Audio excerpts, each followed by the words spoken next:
What is going on, everybody? Welcome to the Nerd on Upply. This is it.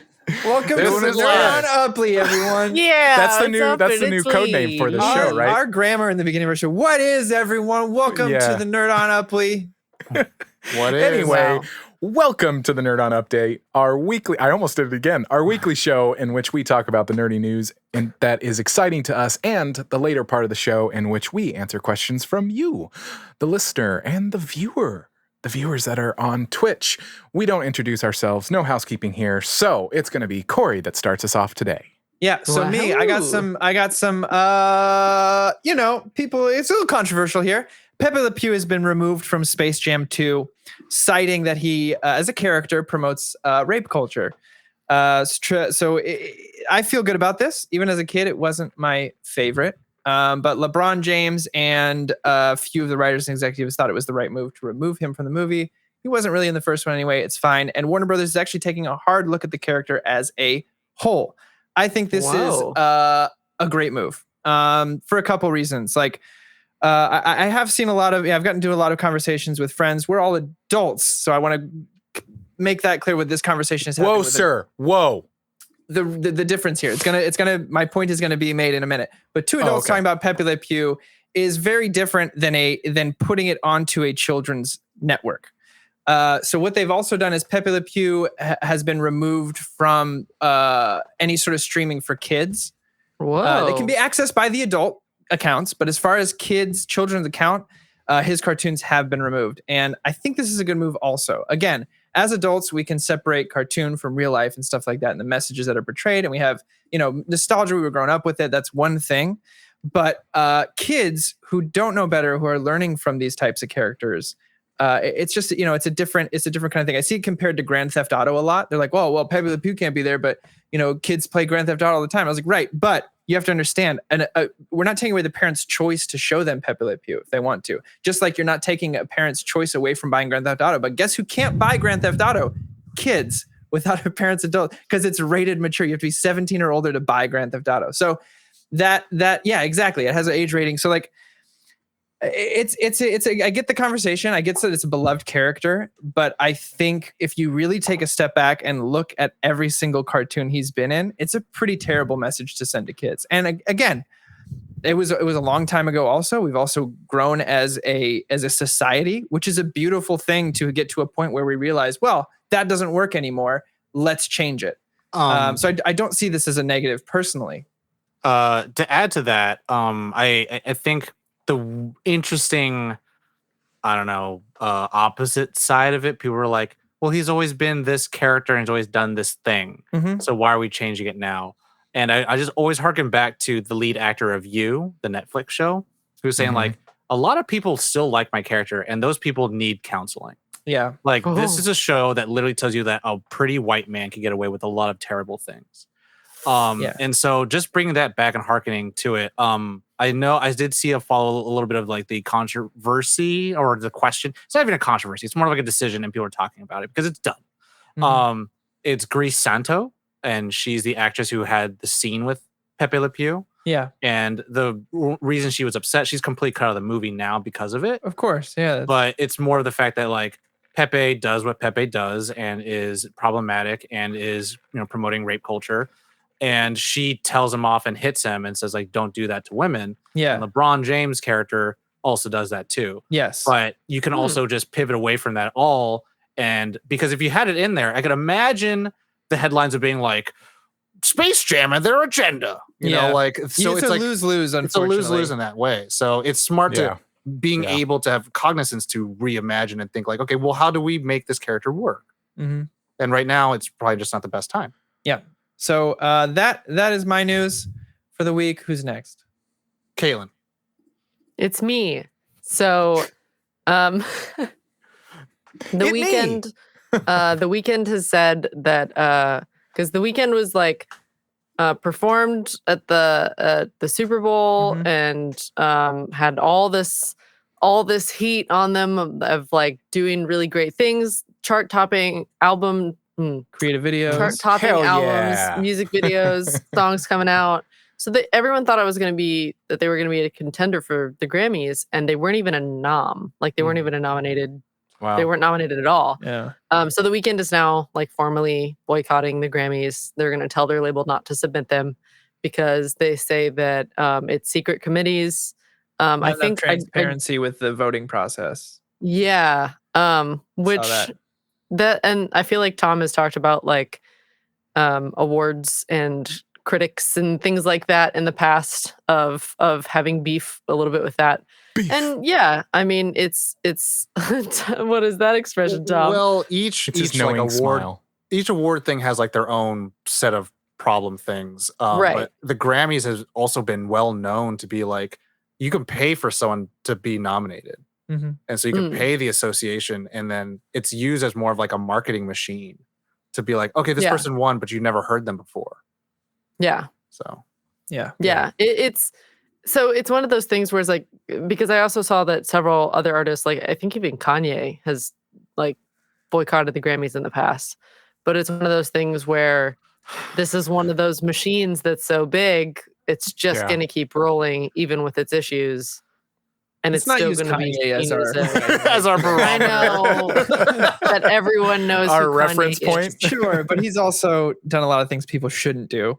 But I get what you're saying. Yeah. People in the past. That was the one that stuck out of my brain, but I know there were several others. But yeah, so it's one of those things where it could be the Weeknd boycotts for now, and then a few years down the road doesn't boycott and ends up winning a Grammy. You know, sure. Yeah, because I think or another Green Book. Jojo Rabbit was a Grammy nom, even though like the soundtrack for Jojo Rabbit, like years later, was a nomination for a Grammy. And I think Taika Waititi actually put out a video today or yesterday about it. That's so that was just very interesting to me to see so many people talking about it, like having it be on put on blast so much. Well, it's things like this that like change things. It's just like what Corey was talking about with Pepe Le Pew. It's like it starts the conversation, I think. I hope, where change happens. It's yeah. Conversations need to happen so things are allowed to grow. If we never talk about it, then all of a sudden we look back and we're like, oh, that turned into a carbuncle. Yeah. Yeah. A carbuncle. I love that word.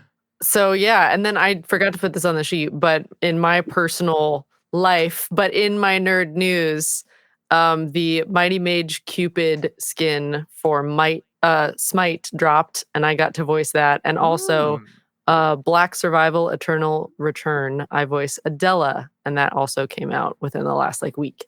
Fun. So if you guys play those games, find my voice. It me. Wow. It you. Me. I'll go next so Josh can round it out and get us to the next part. But so for me, it's the DC boy. I gotta do it to him. I have to make it intelligible.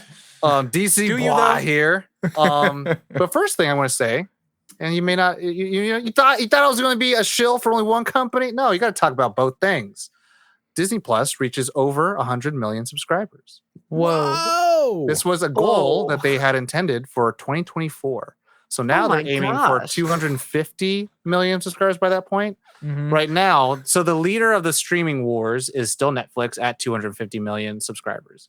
Active users, X, Y, and Z. And the second is now Disney Plus, behind by 150 million subscribers.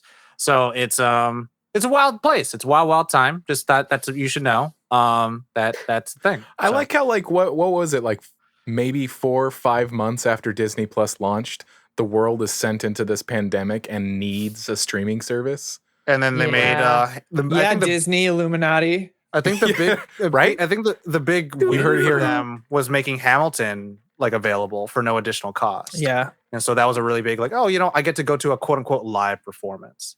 Yeah. Which is great, 'cause I was actually supposed to go to Hamilton March 23rd of last year. There you go. In San Francisco. So now I'll move on down the street with the DC stuff and the Warner Brothers ish. I am peanut butter and jelly sandwiches, baby. I am so jelly that many people. I'm jealous. I'm jealous. People got to go watch the Snyder Cut, Zack Snyder's Justice League, hashtag us unite all of the whatever. You good, Caleb? Yeah, I was like, did I miss out on some kind of cultural phenomenon of being peanut butter and jelly? Yeah, the Thomasons. The Thomasons. Gotta do the whole thing. Peanut butter and jealous, baby. Sandwiches. So people went to go watch the IMAX screening, and members of the press, people who were in the industry, Christopher Nolan of one, in particular, which was like, what does he say? What does he say? I gotta know. But like a bunch of other people. So the cast, everyone got to see it, in their own different IMAX ways.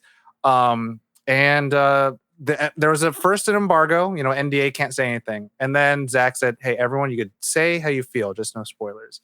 And nothing so far, but just very positive reviews. They're not formal reviews or anything. So it's wild, it's crazy. And to me, again, reviews don't weigh a lot on me, but it's going to be cool to see that how the internet responds to it, because that's how everything is. We all saw the roller coaster with WandaVision, and it was like, yes, no, no, yes. And so people just like me, who was like, yes. People just sway and they kind of move around with that, and it's weird that people have businesses built upon just like either the success of one thing or the downfall of another. So after that, the hashtag Restore the Snyderverse starts trending on the first day with 87,000 tweets. And it's a cautionary tale, because we'll see what happens, because so far all but has been said that this film is a quote unquote cul-de-sac. This film will not go any further. This is not a road that we can make more Zack Snyder films. It also wasn't going to happen. That's also being said. So it's like, that's where I'm at, where it's like, so many people publish articles of like, you're crazy to think that there could be a Snyder Cut. So now that this is here, who knows? I think there's people who are still have reservations against any sense of like fans vocalizing what they want. It's a difference in having a hostage, because they don't have the IP. And Zack Snyder says like, it's not up to me. It's going to be up to them. But a lot of people who are in support of it are saying like, the way that you want to see more of these films and to flesh out these characters and to give them this grandiose, kind of world, is pay with your dollars. You got to watch the film. You got to stream it as much as you can. You got to crash the servers, things like that. And that goes for everything too. That goes for the Hellboy 3 movie that we wanted, the Tron sequel we would have wanted. So it comes down to, you can't just be like, oh, I would have wanted that. It's like, you got to show them. You got to, like, Young Justice was canceled. And then everyone said, bring back Young Justice. And then finally, 5 years later, they brought it back. So don't... You haven't watched Young Justice, by the way. Yeah. Can't recommend. It's tough. It's one of those things of like, don't let people think that your vote doesn't matter. It's one of those weird... It feels very reminiscent of 2020. So vote or die. Whoa. Yep. So yeah, there's that. There's been a bunch of little videos dropped every day. So if you check out Zack Snyder's Twitter, that you could find the collection and the backlog of every single teaser trailer for each character. They have a dark side. Steppenwolf is trending, but also Deathstroke was trending because Joe Manganiello had been talking about. And if you don't know who he is a big, sexy, nerdy man. I mean, Sofia Vergara's husband. Yeah.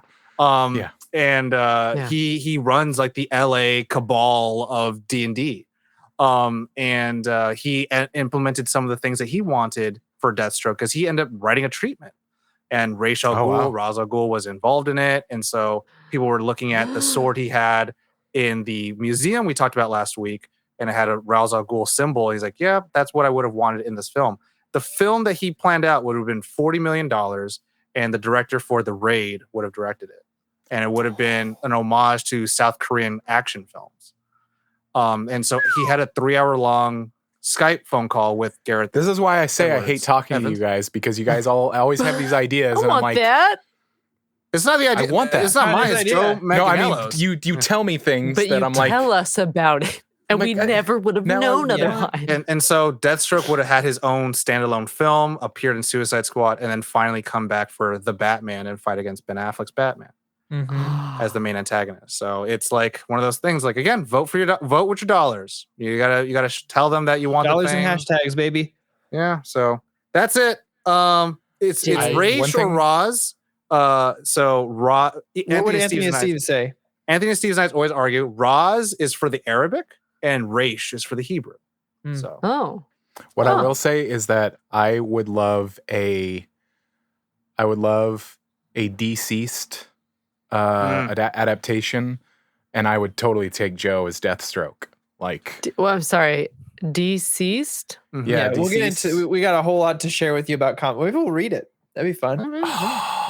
Yeah. Josh, it's your news. Okay, my news. So, surprise, surprise, I have something related to Bethesda. Paddington. Oh yeah, no, you're right. So Paddington 4. Bethesda's making a Paddington game. Woo! Okay. Imagine Paddington armor in Fallout 76. Paddington armor, stop it. Yeah. So, in September, it was announced that Microsoft had made a deal to buy ZeniMax, which is the parent company above Bethesda. And the European Commission, it has to go through a whole approval process, basically to make sure it's like fair trade and blah, blah, blah. And this past week, the European Commission approved the $7.5 billion acquisition of ZeniMax, the parent company of Bethesda, stating the commission concluded that the proposed acquisition would raise no competition concerns, given the combined entity's limited market position upstream and the presence of strong downstream competitors in the distribution of video games. Yep. So Microsoft will now have a whopping 23 first-party studios with the addition of Bethesda and its sub-studios, including Arcane, Machine Games, ID Software, and Tango Gameworks. But wait, there's more. Oh my gosh. On March 11th, I'm not happy about this, but on March 11th at the Bethesda Joins Xbox, which you can watch on YouTube, there was like a roundtable thing with Phil Spencer and a lot of other bigwigs at Xbox. Phil Spencer confirmed that all future Bethesda titles will be exclusive to platforms that house Xbox Game Pass. So Xbox One, Xbox Series X, Xbox Series S, and PC. Look at Corey smile. I know, that's what I was just about to say. Corey's like, Mr. Let's play these games. Mr. Let's promote cross-platformer. You don't even play these games. He did go on to say that this does not include previous obligations, like contractual obligations, like Deathloop. But so there's that. Wow. There's that. So That's crazy. See, I mean, I'm excited for Bethesda to be under a banner like Microsoft. Just they've kind of explained the positives of what that does for them, the kind of resources that they have available to them. Because I mean, at the end of the day, like Bethesda, we know them. They have big games, but they're not actually a huge company. So having somebody like Microsoft that is a huge company supporting them there is a positive here. But being a Sony guy, I'm like, I know. And to Tom's point, I was smiling. The only reason is because for years, the thing that's been thrown back at me every time I'm like, I like Xbox is like, not by you guys, but other conversations like, well, Xbox doesn't have any fucking exclusives besides Halo. And now we finally have some, and everyone's like, oh, fucking Microsoft getting exclusives. And you're like, what do you want? God damn it, what do you want? The irritating thing for liking a console for exclusives, I think is a little, I agree. That's when you start getting elitist. At my core, I want everyone to be able to play everything with everybody. But for that one moment, I felt vindicated for the years of shit thrown in my face for liking Xbox. You stood up and raised your fist. Just for a minute. And then everyone went, sit back down. And I was like, oh, okay. Aw. It's okay. It's fine. So yeah, that is my news. Shall we go on to the last part of the show? Yeah. Yes, Bring it so on, the last- Josh. Cool. The last part of the show is in which we answer questions from you, the listener, or the viewers on Twitch. If you would like to submit questions, you can send them over to our internet email address, questions@nerdon.tv. You can also go to nerdon.tv/questions. Also, if you join our Discord, nerdon.tv/Discord, there are channels there that you can submit them. And if you are a member of the Nerd On Nation that is powered by Patreon, you get what we call the Nerd On Nudge, where we answer your questions. Patreon. We answer your questions first. And here's the deal. Here is the deal. You can ask questions about anything. Like, Talon asks, okay, serious question. What Disney movie would you want a live action remake of, and why is it Atlantis, the Lost Empire? Ooh, that's really good though. I don't think I want a live action remake of Atlantis because I do. here's the thing, that movie, Cool. It's it great. would never live up to it. Not at all. It would But I disappoint want it. me. It would disappoint me so much that I think, because like the casting, that's perfect. Everyone's so good in it. I mean, you even have Guido Sarducci as Vinny, the demolitions expert, and you can't recast that into a good role. Like it's just, it'll never live up to it. I would love a 4K re-release of that film. I would love like a remaster of the animated film. But if I had to pick a live action one that I would love to see, I would love the movie. I think gets slept on in the Disney world a lot, that unfortunately got swept under the rug, even though it was a box office success. They marked it as killing the 2D Disney renaissance, is Princess and the Frog. That's such a Oh. bad. That's such a bad take. Whoever said that. Studio execs. Whoever said They made a ton of money, but they're like, but No. didn't make as much as we wanted. So now we have all CG Disney films, even though that was all going back to hand drawn. So like, the music was wonderful, but I would love a live action Princess and the Frog. I think you could make that look. You could make it look just gorgeous. The bayou and all the creatures and all the magic, and you could have non-white leads, which is great, which is much needed, especially in the Disney world. So I would love Princess and the Frog. I would love that so much. It's one of my favorite Disney movies. For me, I gotta be real honest. This is a very hard question for I just love many of Disney's animated movies. I think what would be an interesting one that I would be like, I'd be really interested to see that, is a live action Fantasia. There it is. That's the good That'd be one. The reason why really I was thinking about cool. that is because they would have to do it like Tom and Jerry, how that's technically an animated film. Right. Yeah, But then so where you could Mickey still have- would still need to be animated, but Yeah, but you there still have would be like a real real world. life. Yeah, Like Who Framed Roger Rabbit. Mm-hmm. Mhm. I think Bump you the could do lamp, that. baby. Yeah. The effects that they could do with it. Oh, it would be of the sexy. Mm-hmm. Caitlin?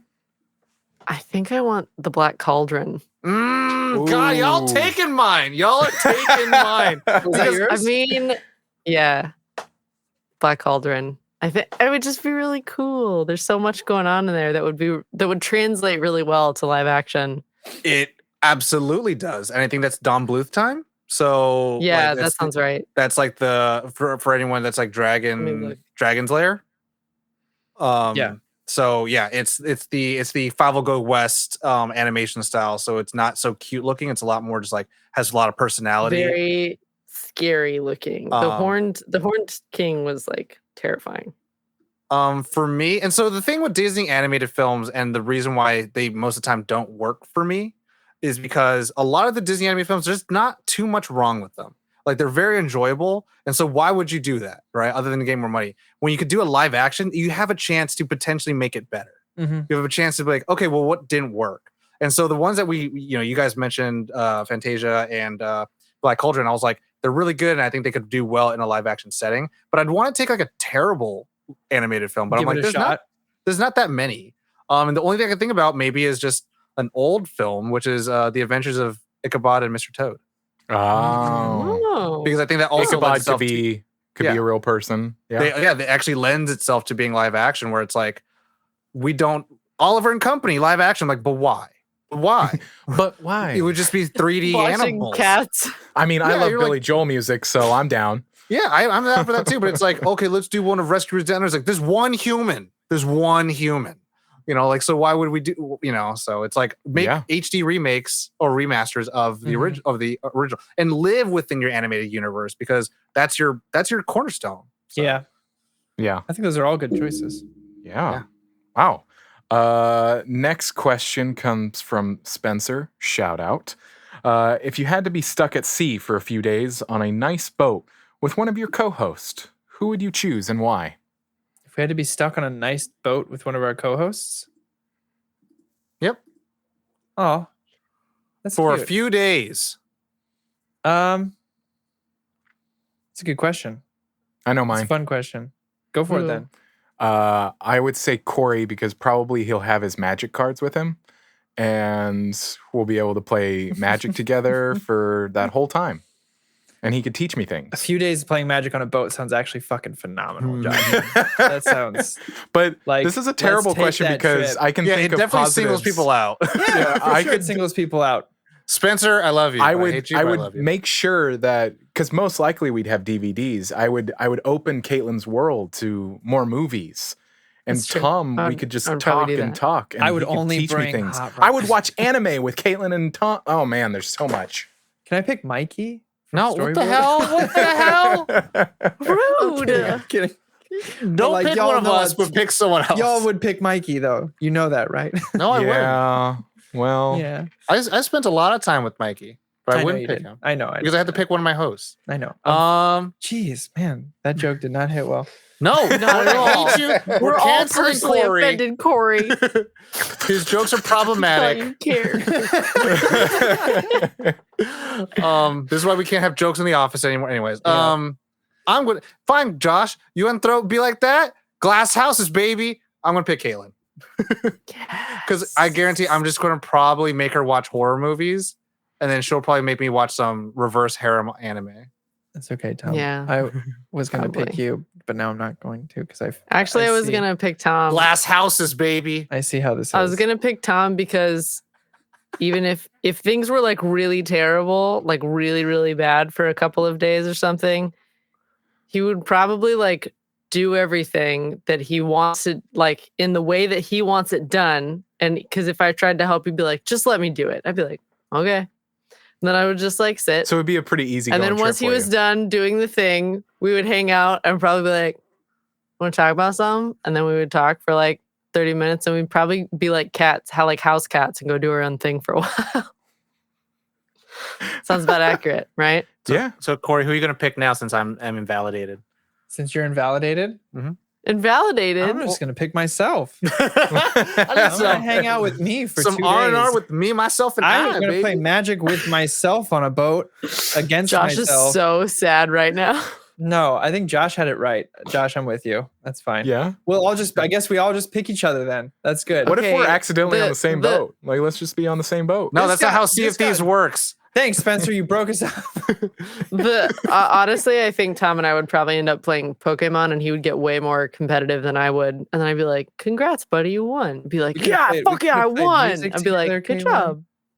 Oh. Yeah, no. Listen to Ghibli music. Yeah. Oh, that'd be great. I could have brought my guitar. You know, it's all good. This is why I want a nerd on camping trip. When Yeah. everything comes back, like I want a nerd on camping trip, and we just And we hang just out. read scary stories to tell in the dark. I'm in. Oh, Bloody I don't like Oh, this. why? Ooh.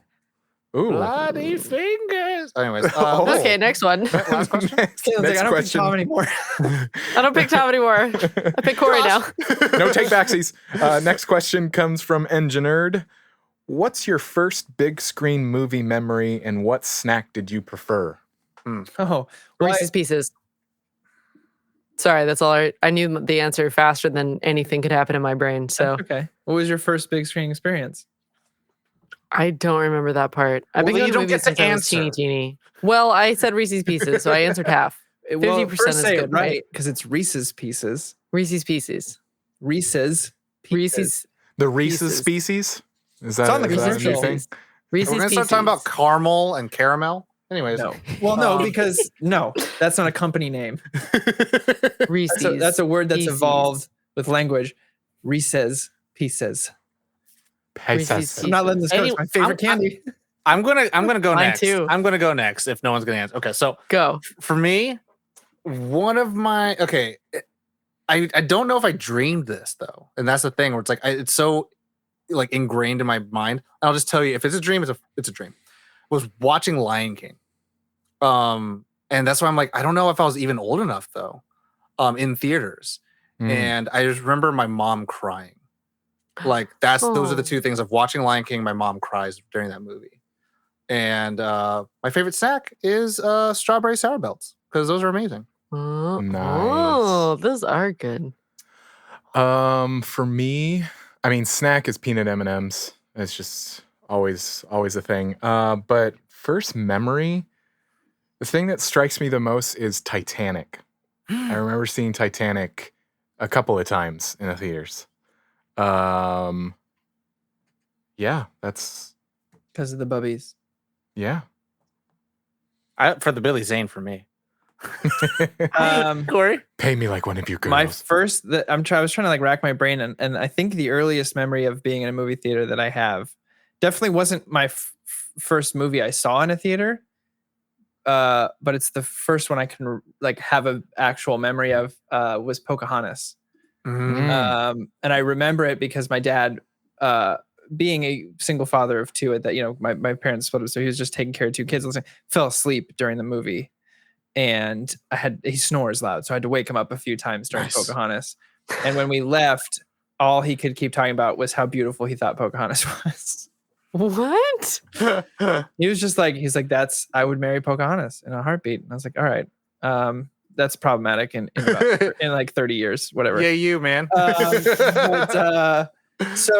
my candy that I had, as much as Reese's is like my favorite candy of all time, it changes when I enter that movie theater door. There's something I specifically need, and it's red vines. I need red vines when I get into a movie theater. It's like fuck popcorn, everything. Like if I had to pick one, it would be a pack of red vines. 100%. Okay. Wow. Okay. All right. Just because I can't think of the word for it, but think of this movie matchup. I went to the drive-in with Addams Family and The Rocketeer. They were together. Can you imagine? That was in 1991 when they first came out. When I was born? When you were born, Tom. Anyway, Tom, you have the next questions because you've been paying attention to the chat. I have. It's true. And some of these questions are from last time. See, we answered all the questions, baby. We're getting there. Mm-hmm. So fire them questions now, chat. This one's and send us questions. This actually, I think Corey and Josh and maybe Caitlin can answer this. Mm-hmm. Give it to me. Is from Kogan. More serious question. Ooh. Did any of you play classic World of Warcraft, and are you going to try Burning Crusade Classic? So World of Warcraft Classic, for those of you who don't know, is a re-release of the original vanilla World of Warcraft. When it first came out, they basically released it so you can play it without all the expansions, all the updates, all that kind of stuff. No, I am not of the people who missed the game without all of the quality of life updates. There are so many things they've added to the game, like Dungeon Finder, Raid Finder, the ability to have like certain armors where you level up, so it takes the grind away a little bit. I don't have the time or the patience to play the vanilla game. I'm not saying it's bad. It's just not made for someone like me who's like, they lowered the mount speed, mount riding level. So it used to be like level 40, you'd get your first mount. Now it's level 20. So like, it's just, there's a lot of quality of life changes that they've made to this game that is like, thank God that's there. And I did play during Burning Crusade back in the day. That's when I started playing. And I remember trying to form, now it's level 10 because they did a level squish, but I remember trying to form parties just to do a dungeon, and it would take like 30 fucking minutes to get people together for a dungeon. And now you sign up for Raid Finder, and in 5 minutes it throws you in a dungeon with everyone together, and you're like, all right, let's do this. So I hats off to you if you play that, and I'm really glad it exists for the people who've been asking for it for so long. I believe David Barry, host of our sister show, the Capeless Crusaders, check him out I think he only plays classic. I believe it. I think there was a server that people kept alive, a fan server of the classic game kept alive that finally went offline when Blizzard announced that they were coming out with classic, and they did a march. Everyone marched across like all of Azeroth on the server before it shut down. So it's beautiful, and I'm really glad it exists for those people. I'm just not one of them. I actually don't. I mean, I don't have much experience with WoW. The only experience that I have is playing a little with Corey and Tom. I didn't play like a couple of years ago. That wasn't me. Well, then it was Corey. It was just you and me. It was someone else named Tom. That's a lie. Yeah. Ollie. It was Ollie. Oh yeah, Ollie. At the time. Kaylin? I have not played vanilla. I haven't played. Nope. I came in. Oh gosh, when did I start playing? I started playing in college, but it was like just me. I didn't have a guild to be part of. So it was just like I'd take 45 minutes and do some quests and run around and do some stuff. And I played a little bit here and there, but I haven't played the classic at all. And honestly, that sounds stressful. Yeah. What Corey said. Like it sounds really what Corey said. It sounds very stressful to go backwards. And you can't be taken away from League. Nothing can take you away from League. I can't. Oh, no, WoW is a time League in like commitment and a half. Like I'm playing the end of. Well, that's what I'm saying. You can't. I don't feel like you could juggle the two successfully. I definitely can't. No. Like I've been playing the end game content for this new expansion that's coming out, and it's like, oh, I'll just hop on and do this, and I'm like, it's 6 hours later, and I finally finished. Oh, and you're like, no. And that's with all the quality of life updates. So we got a lot of questions. Yeah, keep going. So let's keep going. Thomas Solario, what are your favorite superhero cartoons? Batman the animated series. There's multiple, so make it quick so we can answer more questions. But yes. Batman the animated series and X-Men. I'll say those are my top two. Those are the gold standard. It was Justice Batman League. the animated series, Batman Beyond, Darkwing Duck. Kaylin said Justice League. Adventures. He's a superhero. Anyways, Young Justice for me. No, just Justice League. Justice League was fine. I loved Justice League. It was I great. think Young Justice is my top favorite now. And Spider-Man the animated. My god, man, Young Justice. Spider-Man the animated series. Oh, you know what? So slept. Does Static My Shock, Hero though. Academia count? No, Static Shock. it's anime, not cartoon. Right, it's a medium, not a. So next question. He's right. Josh is like, I'm done. Bye. From this is more of like a suggestion actually. From Twitch streamer 1995, aka Adelaide. Caitlin, you should read Gideon the Fifth and Harrow the Fifth. I don't know if you have anything to say about it. Gideon. I will write that down and look that up. Okay, so we'll move on to the next question, which is from Zell. What suggestions would you have for someone that would like to start their own podcast? Oh, we did this. I think be consistent with your content. Oh yeah, we did. Yeah, Somebody else. It was someone else. That. Yeah, a lot of podcasters. I mean, yeah. What we answered before, consistency, but also before you even record, really sit down to figure out what your show is, what you want it to be about. You don't need to think about the domain or the social yet. Like, think about the value that you want to bring, and that'll inform a lot. Like, even the name of your podcast, who your audience is, all that kind of stuff. Like, yeah, there's. I feel like it's three things.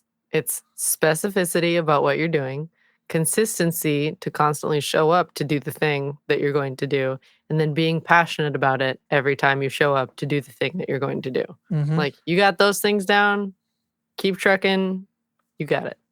Yep. Josh, how much time we have for the next question? Next question. Who? Let me see Josh. I'd say 2 more questions. 2 more questions. Okay. 2 more questions. If you want to put any more questions, we can add it into our bin, and we can always answer them next week, or we'll answer them. We do have a whole list that we keep them. So this is from Kogan. Question: are you guys intending to play Baldur's Gate 3 when it comes out of early access? I answered that in the chat. Actually, yes, I am. I'm already playing it. Corey was so excited he couldn't wait to answer it on the show. Well, I wasn't He's sure, like, I wasn't sure if that that was one we were going to ask or not, because it's. I think I might be the only one playing. Oh, Tom plays a little bit too, but he has. I don't think you have in the last like 3 or 4 updates. I played Baldur's Gate 1 and 2. I'd love to. I want to play. It's very different. Very different. Yeah. I'd be down. I mean, my thing is just more of like, It's a 4-person game, guys. Co-op. Is it? Yeah. I just It's hurt Dungeons and myself with Dragons in the excitement. real world. It's a turn-based. It's a turn-based RPG game, open world game. I have to wait my people. turn. Just in battle. Oh, what? And then the last question then will be from Black Diablo Mamba. What it is. You are given $1 billion to either remake or fix a movie that did not do so well. Which movie? $1 billion for a movie? Yeah. Which Snyder movie cut. do No, you save?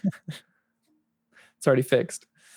$1 billion to fix Let's go fuck myself then. Okay, cool. What? It's what? That's am I wrong? I was gonna say Snyder cut. Give him $1 billion. I would like to say Billion's a lot. that didn't do billion well. is a lot. Mm-hmm. That didn't do well. No, that's a I got one. Did not do so well. Mulan remake, live action. I'll say it, and this is not a formal review of it all. They introduced some new mechanics or new things, and on paper they sound cool, but they don't work well when you're calling it Mulan. And I think it changed the whole movie in a way where, like, if you just gone that direction itself, you can't call it a Mulan movie anymore. But then you hold on to the Mulan stuff, which interfere with this new story that you're trying to tell. Like, you have these, like the Warrior 3, whatever, or the Warrior 4, they're pointless in the movie, but then included in the movie. And I'm like, you don't need them. Like, you literally have enough character without them. But then you have to have it because it's called a Mulan movie. And so I'm like, if you have to pick which side you want to do. You can't have it both ways. And also I would shoot it in a place where they're not keeping, Muslims in concentration camps. So that's fair. I've had $1 billion. I can shoot it wherever I want. I can shoot it in space. I mean, this has been my answer for a previous question, but M. Night's Avatar. Oh. Like that. I mean, $1 billion's a lot of money. You could get a lot done. But now that I've seen Avatar and I have a reference point, I'm like, oh, baby. Oh, baby. Baby, baby. Oh man, and then you can make a Korra movie. I'm done. Stop talking. This is a tough question, man, because like the movies that keep coming to mind, I wouldn't necessarily like to change all that much. But ones that didn't do well, and I don't know, and I know one that's in our collective mind, potentially Firefly, this or Serenity the movie. But I think that did well, didn't it? I didn't like Firefly or Serenity, just as narrative as things. But I'm like, so. For me, that's not in my cloud, especially everything with Joss Whedon now. I'm just like, yeah, all right, cool. Well, I mean, you're fixing it. And one of your fixes could be hire someone else, but I wouldn't touch Firefly. I would say Fast Color just to give it money for the CG and marketing. Like honestly, I was gonna say spend it all on marketing. Yeah, they didn't fucking market that movie. I wouldn't want to change the actors, the writing, or anything. I would give them the money to spend on the CG, which they barely had anything to do, had any money to render it. They achieved a lot with what they had. Yeah, I think I would just be like, look, do whatever you want with your movie and market the shit out of it. Let's re-release it. Don't change it or whatever, but take all the time and money you need to make it exactly what you wanted. Because I think it's a hill I'll die on. I think it's a great film. Caitlin. I'm having drag races in my apartment, by the way. I don't know if I talked about that. It's just a Hot Wheels zipping around the room. Fast Color. What's yours, Caitlin? The Hobbit movies. But you know what? They did well, though. $1 billion wouldn't be enough. They did do well. They did financially very well. Not in my heart. No, well, not in anyone's heart. But money. But yeah, money's heart. It did well. Chad's like, Caitlin knows.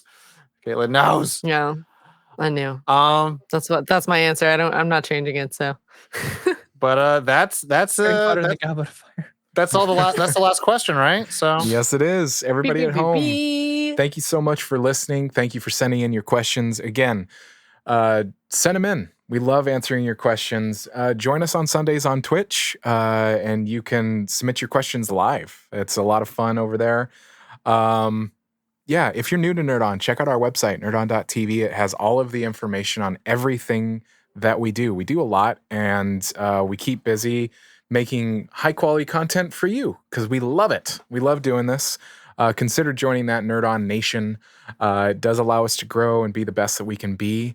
And if you like what you hear, if you like what you see, stop by, rate and review, shares with your friends, your family, all of that good stuff.